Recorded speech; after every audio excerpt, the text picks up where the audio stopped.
How is wisdom achieved in life? Wisdom is understanding how to apply knowledge in the real world. Wisdom is cultivated by following knowledge and by developing skills in the world. It is based upon the cultivation of discernment and discretion, two very fundamental aspects of your education. Let us explore what wisdom is, and then we shall discuss how it can be developed most effectively. Wisdom deals with the application of the greater power which lives within you at this moment and which seeks to express itself through you.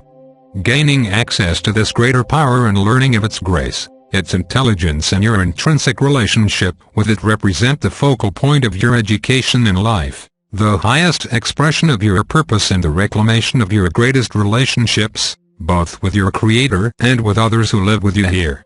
Learning how to gain access to knowledge, how to receive knowledge, how to accept knowledge, how to interpret knowledge, how to apply knowledge, and how to become a vehicle for its expression in life requires the cultivation of wisdom.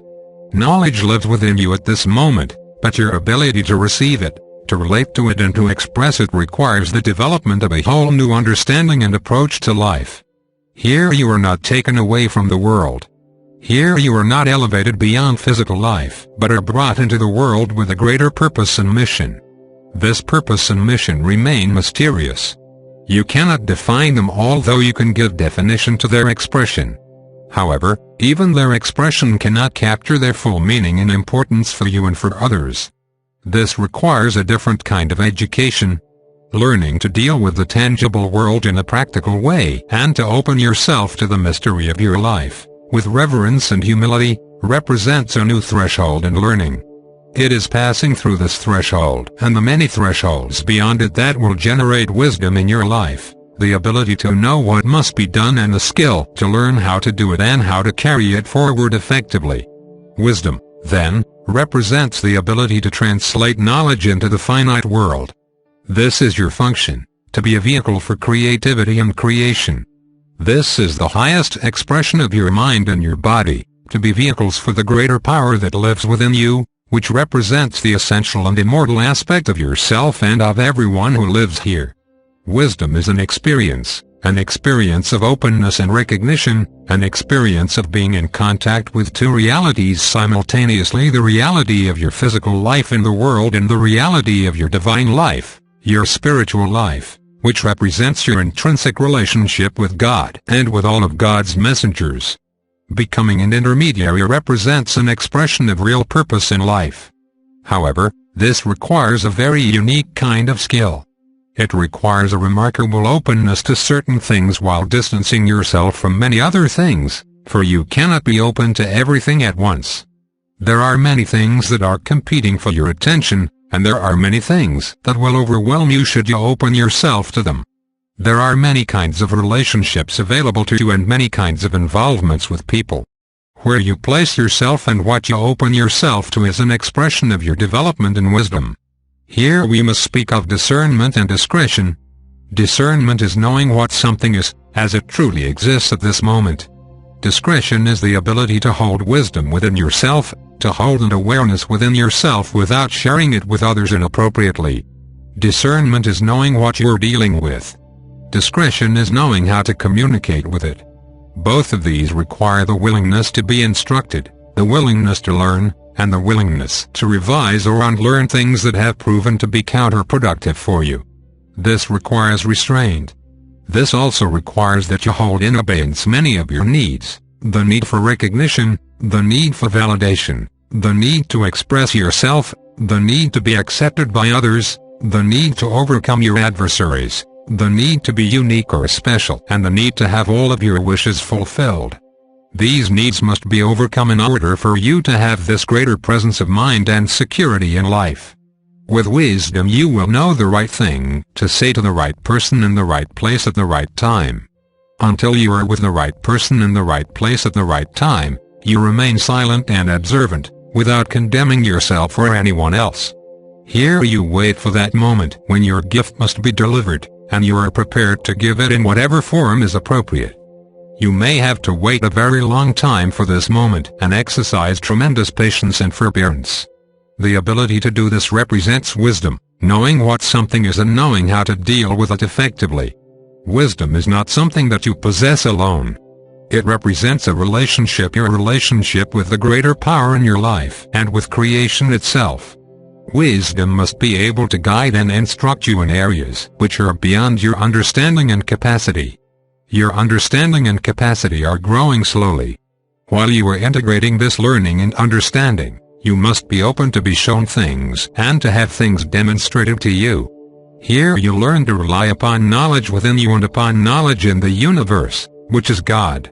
Here you do not need to rely upon your fears, your passions, your needs or your compulsions, or upon the needs or compulsions of others. Now, you are governed by a true and greater power within you and are not swayed and dominated by the vacillating wishes and interests of the world around you. This represents freedom. This is what it means to overcome the world, to have a new foundation in life and a greater authority, which is your true authority in life, and to become an authority for your own mind and your own body. Then, everything is set in the correct proportion: your body, your mind, your spirit, your creator. All are set in the right relationship, each with its proper range of authority. Do not think for a moment that you will be weak, helpless or passive in this relationship. Indeed, you will be asked to assume greater responsibilities and a greater authority in your life than you had ever considered possible. Governing your body and your mind is certainly a great challenge. It calls upon knowledge, which is the very essence of who you are, to guide and to manage your activities effectively. You are the captain of your ship, and you must manage everything that occurs within it. However, you do not assume to direct your ship, to justify it or to determine its origin or its destiny. This must come from a greater power because this responsibility is beyond your capacity. Being in right relationship with your body, your mind, your being and the being of life itself, which is God, represents wisdom. We cannot give you a simple definition of what wisdom means, for it is too great for this. Anything that is great and meaningful in life is beyond definition. What can be done here is to describe its aspects and its expressions in different ways. You have experienced wisdom before in those moments when a greater understanding overtook you, when you found yourself experiencing a remarkable objectivity and openness, a clear vision and a directed mind. Perhaps this was only for a moment. Perhaps you clicked into it and then clicked out of it, but within this moment you had an experience of wisdom and an experience of how to be in the world. Knowledge and wisdom are different although they are related. Knowledge is complete and intrinsic within you. As a student of knowledge, you learn to gain access to knowledge, to learn of its meaning and purpose in life, and to reclaim your relationship with it, your union with it and your mission with it. Wisdom is something you learn through activity in the world. It must be learned. Knowledge cannot be learned. It can only be reclaimed. Wisdom is something that you learn. It is relevant to your life here. Knowledge is relevant to your life everywhere. In other words, knowledge is already complete within you, and you are learning to come into proximity to it and to reclaim your relationship with it. Wisdom is something that you develop as you go along. It is a set of skills in learning how to be in the world. It is related to your worldly experience, and in that regard it is temporary. The ability to experience knowledge and the ability to experience greater purpose, meaning and direction in life rest upon the cultivation of wisdom. Here a partial understanding is indeed dangerous, for you may know one thing, but what you know is incomplete, and you may be tempted to use it for selfish purposes, for self-defense, for acquisition or for domination over others. Without real wisdom and the understanding of how to use what you know, knowledge will remain latent within you and will not become an effective force in life.